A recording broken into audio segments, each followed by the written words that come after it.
And this is the S25 Ultra, which has just launched. It's 2025. Now, for perspective, this is the S24 Ultra, and you see, this is different because in form factor, the S25 has gone 15% slimmer and thinner. It also gets a 15% lesser bezel space, more bezel space. In fact, it looks more sharper, more rounded. It's like a suited man, and this looks much bigger. Now, S25, when you hold it, the S24 looks very primitive. In terms of hardware, you get a 50 MP bump up on the ultra-wide camera. That's the only difference. But it gets a vapor chamber which is 40% bigger. That means it's not going to heat up as much as the S24 Ultra. Not that S24 Ultra used to heat up so much, but it gets much cooler. So the S25 is all well-rounded. Now it comes with the Snapdragon 8 Elite, which is the processor which is actually hardwired into this, and it's all about AI.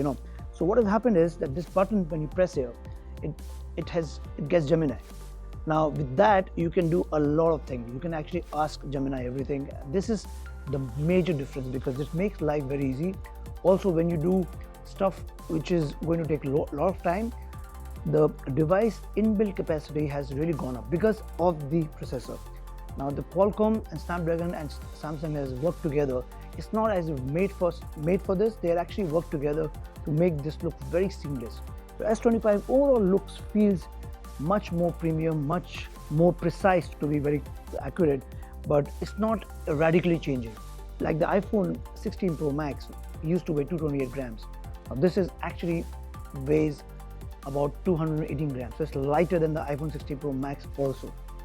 Now, in terms of innovation, all these smartphones have really not pushed the boundary so much. And you can't blame them because they really don't have much to do.